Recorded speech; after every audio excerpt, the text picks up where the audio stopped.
I'll call to order tonight's Fishers Plan Commission for February 9th, 2022.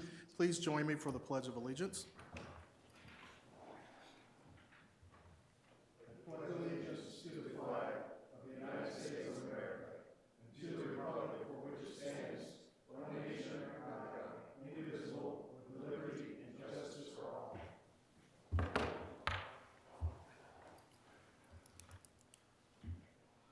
Madam Secretary, roll call, please. Mr. Stewart. Here. Mr. Zimmerman. Here. Mr. Fain. Here. Ms. Logan. Here. Mr. Peterson. Here. Mr. Moulter. Here. Ms. Stoller. Mr. Richards. Here. Ms. Lang. Here. Mr. Stevenson. Here. We do have a quorum to conduct tonight's business. The first thing on the agenda is election of officers, appointments, and designations. I'll make a motion for Howard as president again. We have a motion and a second. So we have There's a choir for seconds. a motion and a second. Then we also have an election for vice president. I will make a motion for Peterson. And also you'll see items C through I that are on our agenda: appointment of our secretaries, appointment of recording secretary, appointment of member of City of Fishers Board of Zoning Appeals, Fall Creek Township, appointment of all members to Plat Committee, appointment of member to PUD Committee, designation of Plan Commission Legal Counsel, and designation of Commission Legal Publication. Do we need to do those separately by vote? No? Okay, great. In fact, you haven't taken a vote on president and vice president, so if you would vote on all those matters at one time, that would be sufficient. Yes, I would entertain a motion that we vote on items A through I, which also includes the election of the president and election of vice president. Second. We have a motion. Did I hear a second as well? Yes, it was me. Okay, we have a motion and a second. Roll call, please. Mr. Stewart. Aye. Mr. Zimmerman. Aye. Mr. Fain. Aye. Ms. Logan. Aye. Mr. Peterson. Yes. Mr. Moulter. Aye. Mr. Richards. Aye. Ms. Lang. Yes. Mr. Stevenson. Yes, the motion carries. Thank you. Thanks everyone for their service. Next agenda item is the approval of our previous minutes from our board meeting on December 16th, 2021. Motion approved. We have a motion. We have a motion and a second. Roll call, please. Mr. Stewart. Aye. Mr. Zimmerman. Aye. Mr. Fain. Aye. Ms. Logan. Aye. Mr. Peterson. Yes. Mr. Moulter. Aye. Mr. Richards. Aye. Ms. Lang. Yes. Mr. Stevenson. Yes. Motion carries. Thank you. Next item on the agenda is for the public hearing RZ-21-7, Bel Canto, The Cottages, PUD. Yes, so Megan Vukasic with the Planning and Zoning Department. So the petitioner did request one continuance last month, which they are allowed by right. They are now requesting a second continuance. Staff is holding a separate neighborhood meeting out in the area where this development is occurring. Next week, we're doing a virtual Zoom meeting. And so the petitioner has really requested to wait to go to Plan Commission until after we've held that neighborhood meeting. So staff's okay with that, and so they are requesting a second continuance, but because they've already received one, it does require Plan Commission to approve that second continuance. Motion for another continuance. We have a motion and a second. All those in favor, use the vote and sign aye. Aye. Any opposed? No. The motion carries. Thank you. The next item on the agenda is RZ-21-10, the Courtyards of Fishers, PUD. It's a consideration of a rezone of 22.1 acres from R2 residential to PUD-R for 50 single-family units. Project is known as the Courtyards of Fishers, PUD. The property is generally located northwest of the intersection of Southeastern Parkway and 113th Street. And we have Ross Hillary, who is here on behalf of the staff to present. Thank you, President. Good evening, Plan Commission.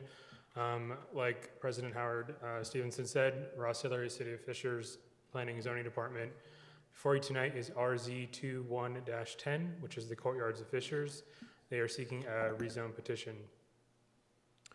Fager Drinker, on behalf of EPCON, is requesting approval of a rezone from R2 residential to PUD-R for the Courtyards of Fishers PUD.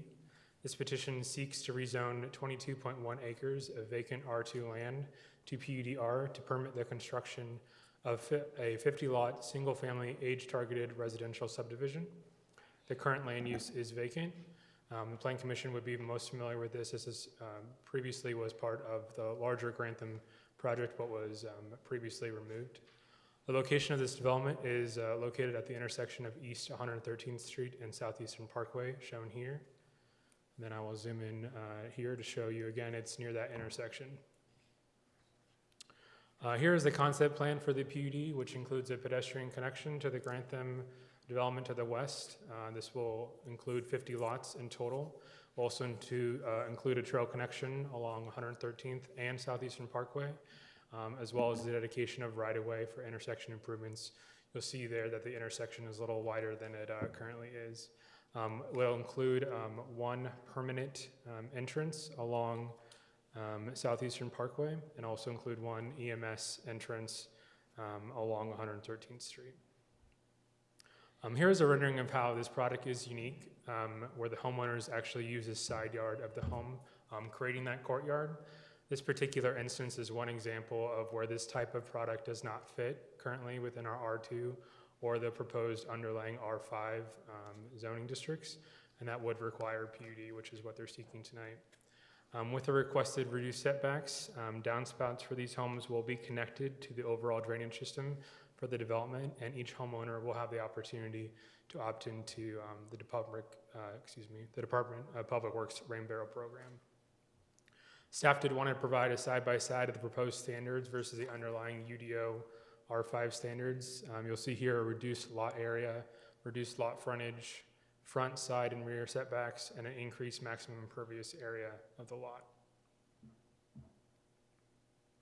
Some highlights of the landscaping standards that we wanted to talk about was including that in all landscaping areas, including common areas, open space, and plantings on the individual lots at construction will all be native species and will also be drought tolerant. That was a commitment that the developer has made. Some highlights from the architectural standards include that all residential structures will include masonry on the front facade and will include horizontal lap siding, shake, and board and batten. Front-loaded garages will be set back a minimum of 2 feet from the front facade, and the rear facade along 113th and Southeastern Parkway will have additional architectural features. In the PUD, they are marked with an asterisk. The architectural and site plan was approved earlier tonight at the PUD committee. At the time of writing the staff report, there was no public comments that we had received. At the time of preparing this presentation, we have received one letter of remonstration from Councilor Brad Dreamer, which was provided tonight, and staff feels that we have responded to those concerns. With that, staff does recommend approval of RZ 21-10 as presented to send a favorable recommendation to City Council later this month. The petitioner and the developer are both here to answer any questions.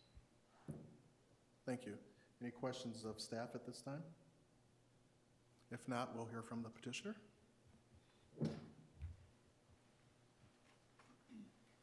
Good evening, Mr. President. Congratulations on your election. Members of the Planning Commission, for the record, my name is Steve Harden. I'm a partner in the law firm of Fager Drinker and a resident here in the city of Fishers, and I'm pleased to be here with EPCON Communities tonight. This is Brooks Longfellow from EPCON. We did have the PUD committee earlier today and received a unanimous favorable recommendation. I think one of the quotes there was, "So thankful that you are filling a need that we have here for empty nester living here in the city of Fishers." And so I'm first going to ask Brooks to introduce himself, talk a little bit about EPCON so that you understand who they are, what they do, and why they focus solely on the empty nester market, and then we'll dive into the project. Thanks, Steve. Again, for the record, Brooks Longfellow with EPCON Communities.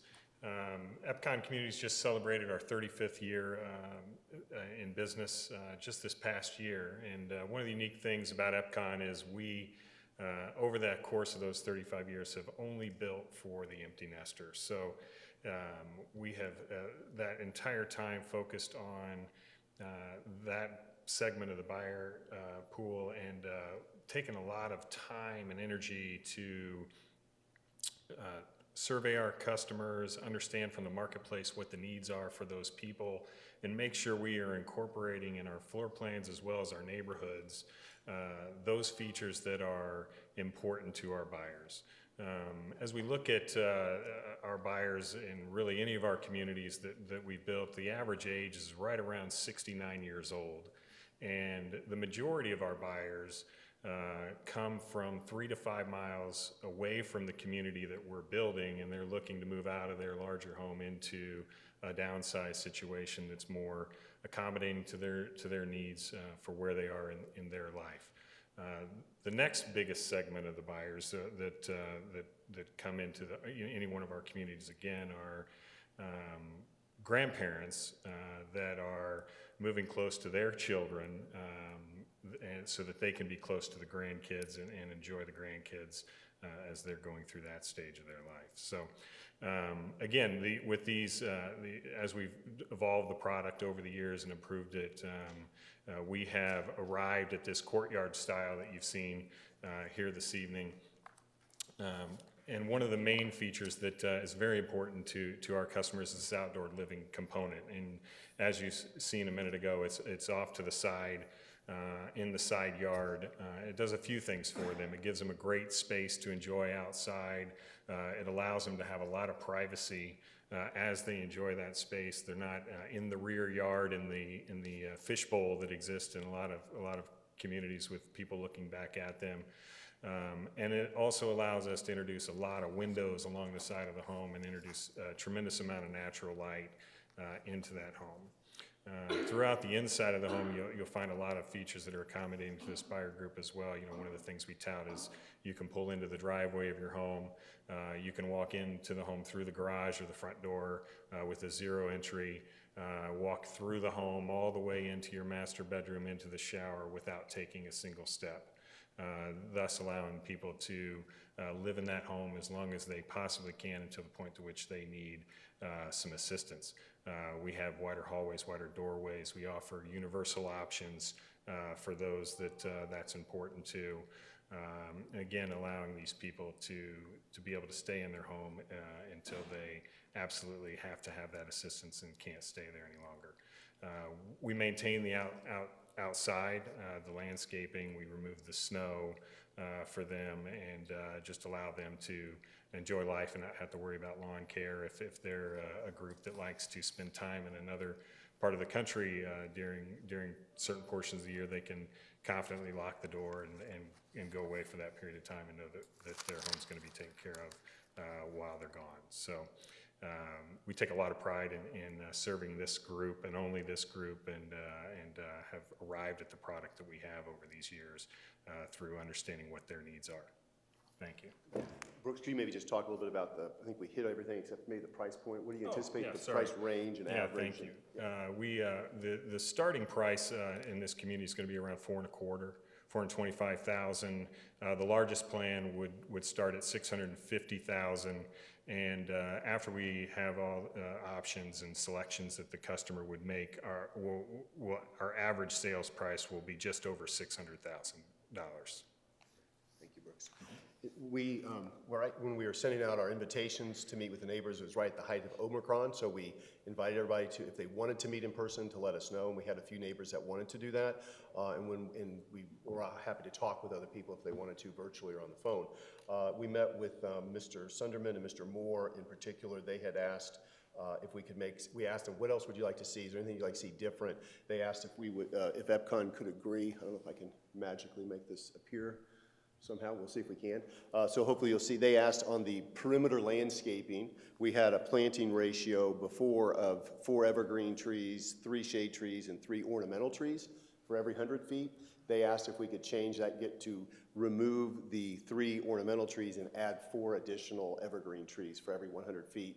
EPCON said that they'd be happy to do that. They agreed to it. They responded back to the neighbors, and they thanked them for doing so. So we wanted to report that and put that in the record. We also gave them a copy of the ordinance showing the changes. With that, we'd be happy to answer any questions that you might have for us. Otherwise, we would respectfully request a favorable recommendation to the City Council. Thank you very much. Thank you. Any questions, comments from board members? Thank you. Thank you. At this time, I will open the public hearing. If we have anyone from the public who would want to address the board regarding this matter, please approach the podium and please share for the record your name and your address.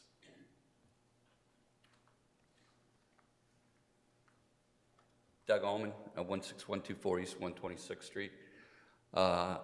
I've lived in the area for like 35 years. I really think I would ask for you to vote unfavorable on this project. I really think it doesn't fit. I don't think it fits with the 2040 plan. I think that an idea of putting homes that are over $500,000 stacked in right next to one another with side setbacks that are so close that there's an easement through these areas. I think this, if anything, I would put this in more of a walkable community or in more of an urban density. This has been a rural area for a long time. I think if you look at the surrounding homes that are ER and are bigger lots, I just think this is a horrible fit in this area of the community. And I don't think it meets the 2040 plan. It's another PUD. You know, we're just stacking them in there as close as we can. And again, I would ask you vote no for this. Thank you. Anyone else from the public?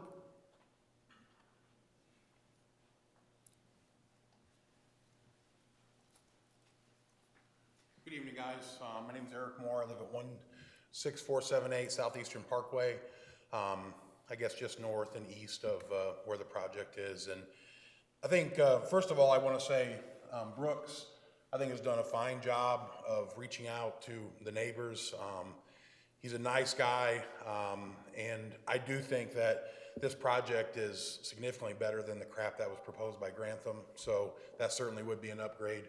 But, you know, I think for me, so I'm a recent home builder. I built my home within the last couple of years. I bought 25 acres there, and when I moved from Zionsville, where I was a resident for 12 years, and moved to this area and bought, you know, the acreage and built my forever home, you know, from basically Oleo Road coming down 113th Street, from Cynthia Ann, you know, coming down to 113th Street, and then even, you know, back along Atlantic and so on and so forth. Every home is either, you know, an estate home for the most part. There's a couple of, you know, smaller subdivisions, or actually, you know, there's a couple subdivisions that have big homes, but for the most part, they're homes with acreage. 2040 plan says, you know, this is an area that's going to be estate homes. I've heard multiple times that this is an area that's designated for, you know, the city of Fishers to, you know, attract future executives or, you know, business owners to be able to build homes or estate style homes. And, you know, within a year of me, you know, starting to break ground, then here comes the Grantham projects and takes out 112 acres, and here's another 30 acres. And, you know, I have nothing against, you know, Brooks and Epcon and what they're doing. My feedback is for the city of Fishers, in that, you know, I was attracted to this area and moved here and built a beautiful home on 25 acres because it was my understanding and my belief that, based on everything that was currently there, that this is what this area was designated to be. I mean, it's one of the most beautiful areas that, you know, Fishers has, and I think you guys could all agree with that. So, you know, for me, it's not about what Brooks is doing or what Epcon's. I mean, hell, if I was them, just like I told Brooks, I'd want to put 50 homes right there on that lot. I mean, hell, they'll sell those things like hotcakes, I'm sure. It's not right for that particular area. And for me, and somebody who's, you know, built an estate home on 25 acres there, I believe that there's somebody else that would come in and do the exact same thing, or 4 people that would do the exact same thing, or 5 people if you wanted to divide that into 3, 4, or 5 acre lots. And so that's really my feedback. I appreciate your time, and you know, thanks. Thank you.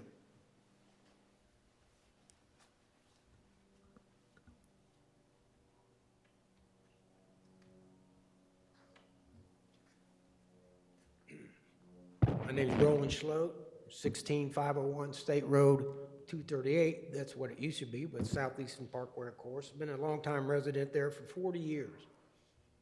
And we just went through this deal with Grantham. And my understanding was nobody, you know, we get pushed by developers in the city to come in there, there's talks of what we're gonna do with this unincorporated area. Well, all those homes are 5 acres plus. I have 5 plus, my neighbors and everybody else.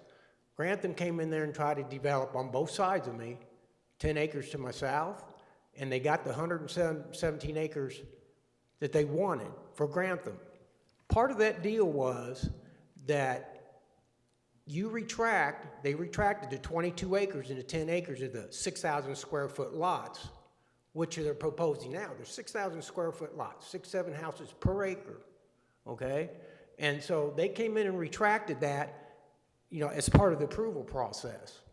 And Tony Bigato decided to it was voted down in September of 2020. And then 3 days before Christmas, Tony Bigato decided to have an emergency meeting, and for whatever reason went on, some deal, what happened, they got it done. Now they're coming back a year later with basically the same proposal. This should be estate homes. If nothing else, R2. Some of the best real estate around has been developed R2. Our mayor lives in Barrington Estates, that's R2. And so we're running out of real estate. And so when you drive through there, it won't be the same in 5 years at this rate that they're building. And they're petitioning up there at 113th and Florida Road. There's over hundreds of acres over there. They want to put houses in there too. And everybody knows it's a traffic issue, but nobody wants to really address it and do anything about it. So I could go on, but area residents don't want it. And it's just a continuous fight and being forced for these projects that nobody wants. So we don't have really, we've been failed numerous times. We don't have any representation. We're failed all the time. They come in, they got the money, they got they got the funding, they have the resources, they have the connections. Walk in, it's a revolving door, and that's the reputation Fishers is getting. We've been saturated in the last 5 years with developments. Go out to Flat Fork, see all those houses being built out there. I went out to the sledding park, there's no place to park. Those are all homes. And all the roads are dangerous. You got roads that go nowhere. I mean, I invite you to come to my driveway and try to get out of my driveway. I'm on that curve. It's very dangerous. I tried to get the post office to come move the mailbox to the other side.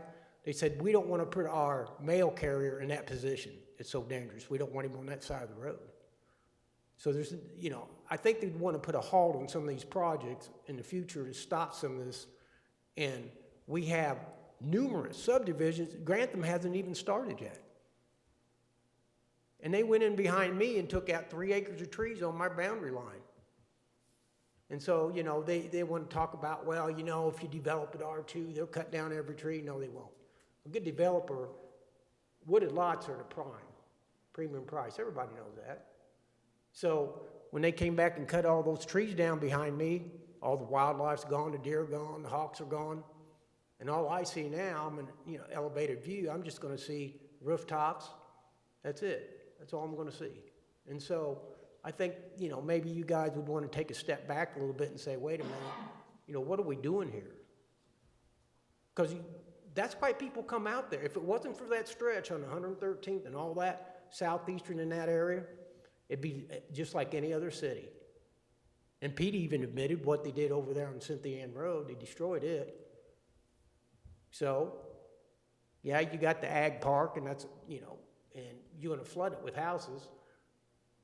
So once Grantham's in there, we got, Welchel Springs, they're not done. We got plenty of subdivisions under construction. And we know there's a problem with schools and traffic. Everybody knows it. So, and I could go on and on about it, but, they started digging it behind me, put sewers in. I've had great well water for over 40 years. When he started digging that deep pond and all that, they probably hit an aquifer. My water's, tainted now. I can't prove it, but, it happens. That's, the nature of construction. I get it.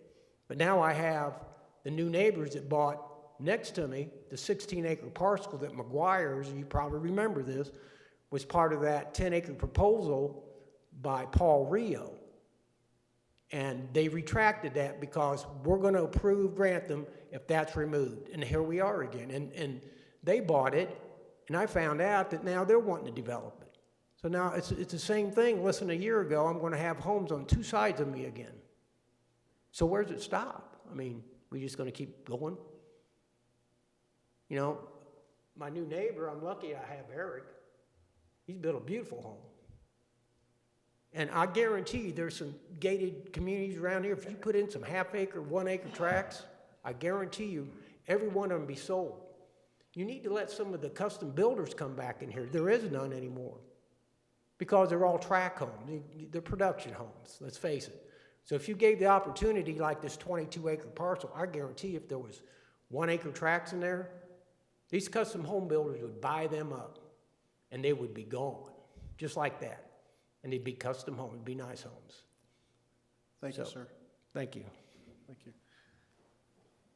Comments, questions from board members? Just quickly, if I can, Megan, remind me, in the 2040 plan, that plot, including Grantham, was not ER, it was R2. So the 2040 plan still had residential being put in there, correct? Correct. So the 2040 plan identifies this as low-density suburban residential, which still allows for the 1 to 2 dwelling units per acre, which was the same as Grantham. So I'm reading from the 2040 plan here. It says, a variety of densities within the permitted range is encouraged to allow for more diversity in housing type. So we feel that this does align with that. So vision. the ER designation is working to the east of the old Becker property, as I recall, because I live right around the corner. So there is, I don't know how many lots are still available down there, but there's a number of lots still available for ER, right? Yep, correct.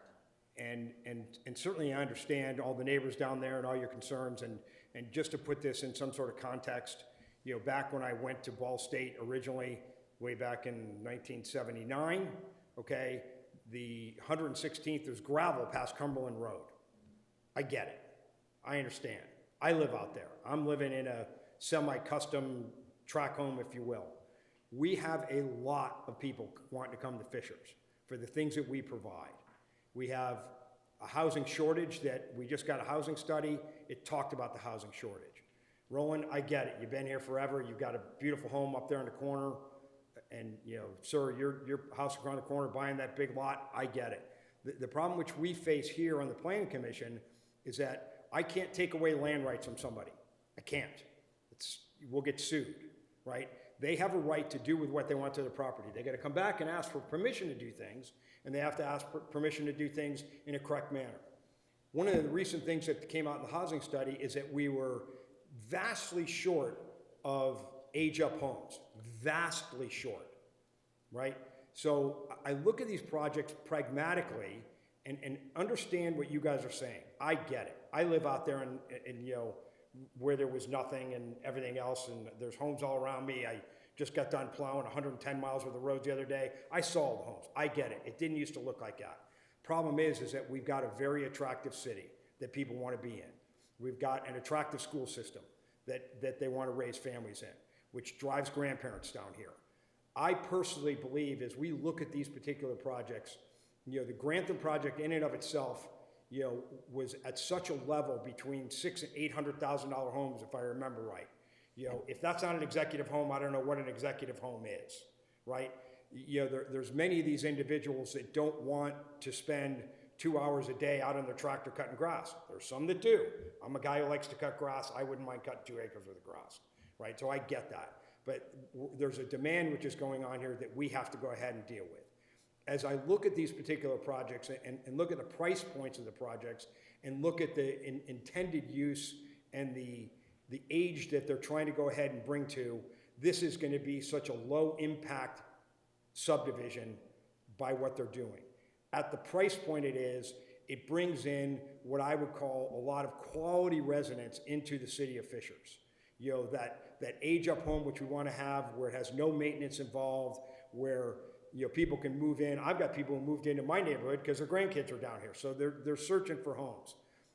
I get that nobody likes progress when, especially it's encroaching on you on all sides, Roland. I get it, right? I understand your beef. And if I were you, I'd probably be sitting there screaming to the hills too. Unfortunately, from our side, we have to take a look at the whole. I have to take a look at a decision I need to make. Does it benefit the community or does it not benefit the community? As I look at this with all the information that I've been given over the times that I've sat here on council, I will tell you that I've seen some projects that I haven't been all that happy about, and I'm not an unvocal guy, okay? I have a tendency to speak my mind when I don't think things are right? I don't disagree with you that the section that Grantham was looking to do was okay, right? It wasn't great. I tried to make it as best I could to make it at least palatable to everybody there with the berming and the pathways and the landscaping, et cetera, et cetera. However, this particular product in my mind is so unique, okay, to the area. And with these side yard livable areas, it's such a great way to do these types of homes with the people that are gonna be there, with the landscaping that's put on outside. I understand. The traffic comments that go on around here, there's not anything that we can do on council that isn't gonna affect traffic. Everything that we bring into the city is gonna bring in more traffic, all right? So if we're bringing in more people to come into the city because they wanna be here because of the things that we created, I'm gonna have traffic. I travel that way all the time, Roland. I know exactly where you live. I can pull into your driveway and come say hello to you, so I know exactly where you're at. The traffic patterns that currently exist, in the morning they're difficult at school hours, in the afternoons they're difficult at school hours. On off hours, they're not difficult at all. I take my truck in and out of there all the time, okay? I don't see a car within, 45, 50 lengths of me on most hours of the day. It's gonna get worse because there are gonna be more people out there. There's gonna be more homes built along Florida Road down there, right? Or Florida, where I'm at. Is that Florida Road there, Doug, which kind of does a little less turn going through there? Am I right?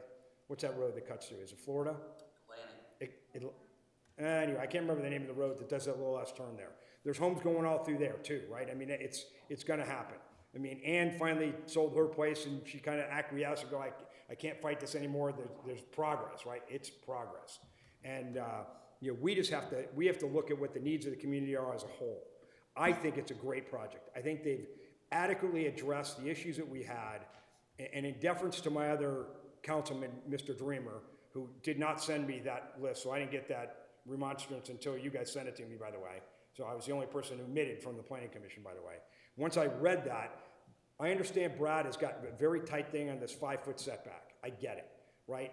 From the land costs that we have going on in Fishers to make it palatable for somebody to bring in a home of this type of quality, I think it was the best use I've ever seen of a side yard, which eliminates that side yard issue, which Brad has talked vehemently about at all points in time, which has to do with drainage and access. So now you basically cut off access because you've only given it to the one family. Drainage is not an issue because they're going to make sure it drains correctly, or else they're going to get yelled at by the people who are buying it to come fix my drainage. So it eliminates those problems which we had with the closer setbacks, right? Again, the product that these guys are putting out, and I just saw it in the PUD committee prior to this, we gave them some different things that they had to look at, and they agreed to every one of them. Again, I'm in favor of this project. I think it's a good project. At the end of the day, I still need to look at the whole and not just minute pieces of what's going on here. So I get it, guys. I understand. I hear you. I'd be bitching and moaning too.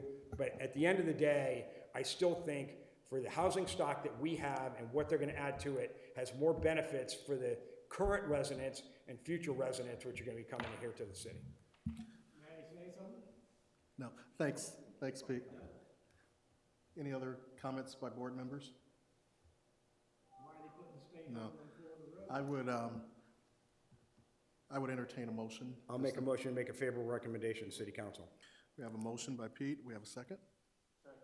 We have a second. Madam Secretary, roll call, please.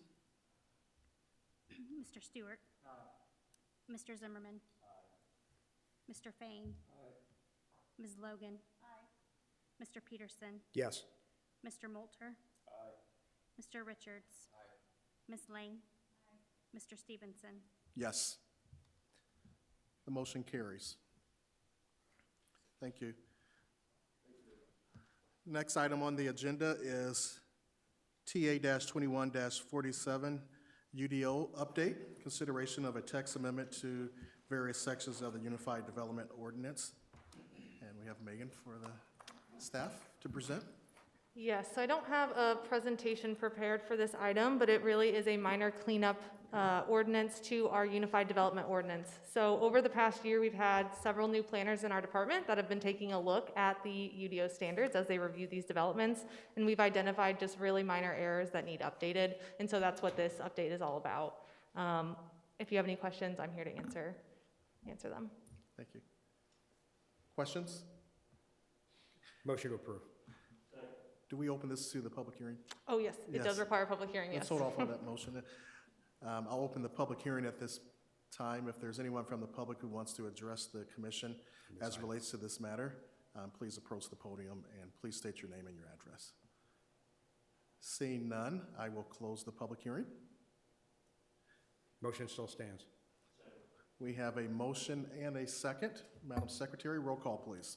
Mr. Stewart. Mr. Zimmerman. Mr. Fain. Ms. Logan. Mr. Peterson. Yes. Mr. Moulter. Mr. Richards. Ms. Lang. Mr. Stevenson. Yes. The motion carries. Thank you. Any old business? No old business. Staff communications? Yeah, so just wanted to give you guys a summary of city council action over the last couple months because we did not meet in January. So if you all remember in December, we heard the High Line at Delaware Park project, which was a mixed-use development that did go to council for approval and was approved unanimously, I believe, by them. And then we also had the Lehman PUD, so that was for a 32-home subdivision off of 126th Street, not far from where we're at right now. There was a lot of remonstration we heard on this item, if you all remember. Because of that remonstration, our engineering department did determine that the passing blister could be removed, so I consider that a win for those residents who came out and spoke out against that. And council did vote by a vote of 5-3 to approve that PUD. And then also we had proposed the nickel plate trail overlay. That's for residential properties along the trail, just giving them a little bit additional allowances for what they're allowed to do in their yard. And that was also approved by council. So just wanted to give you all an update there. It was mentioned the housing study that the city underwent. We are wrapping up our conversations with council this month. And so before you guys next month, I'll have somewhat of a summary prepared so that that way we can give you the results of that housing study as well to make sure you're informed on that. And then the other staff communications, so tonight, oh yeah. So they went to plat committee for their platting tonight, and then they'll submit their civil plans through our technical advisory committee probably sometime in the next couple months. I don't know if we have a timeline on when they're going to break ground. Ross, do you have any updates? No. So they're still going through approvals, but probably later this year.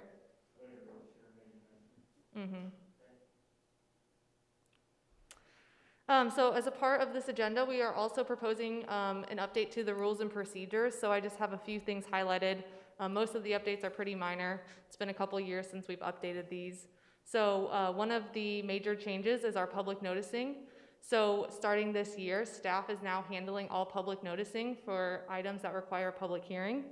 We have found that this is actually going to save us time in the long run.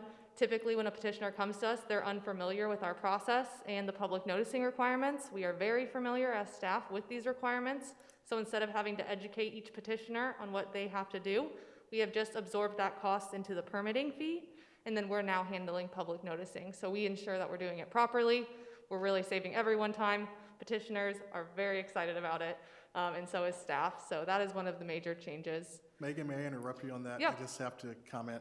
I think that's a great thing to do, and I'm sure we're probably trailblazers in this area where other communities don't do that public noticing. As a lawyer that does land use in other communities, I would welcome that, to have that and pass that cost on even to my clients because it's worth it. Yeah, we have heard no objections so far, and everyone is happy to pay the additional price in the permitting fee for the convenience of us doing the public noticing. And then another major change, and this was adopted at council, and this is from a governor's, really it's stemming from COVID, but the state did pass the allowance to have all of our boards and committees participate electronically. There's certain restrictions within this electronic participation policy, so I just want to highlight kind of high level. They're included in the rules and procedures, so please be sure to take a look at those. But really, you are allowed to participate electronically. The stipulations of that are at least 50% of the members must be in person, so you all couldn't participate electronically in times of non-emergency orders. You must attend at least 50% of the meetings annually in person. So throughout the calendar year, at least 50% of the meetings you need to personally attend in person. And you cannot participate virtually for more than 2 consecutive meetings. So they call that a set, is 2 consecutive virtual meetings. So if you did, you would have to attend the 3rd one in person. So please be sure to review those. If you have any questions, reach out and we can help you through that.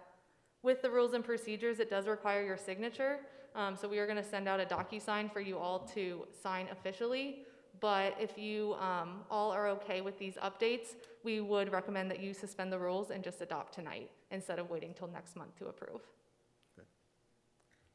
I'll make a motion to suspend the rules and approve now. We have a motion and a second. Madam Secretary, roll call, please. Mr. Stewart. Mr. Zimmerman. Mr. Fain. Ms. Logan. Mr. Peterson. Yes. Mr. Moulter. Ms. Stoller, sorry. Mr. Richards. Ms. Lang. Mr. Stevenson. Yes, motion carries. Thank you. Thank you, Megan. Seeing no other agenda items, I would entertain a... Motion to adjourn. We are adjourned. I didn't wait for the second.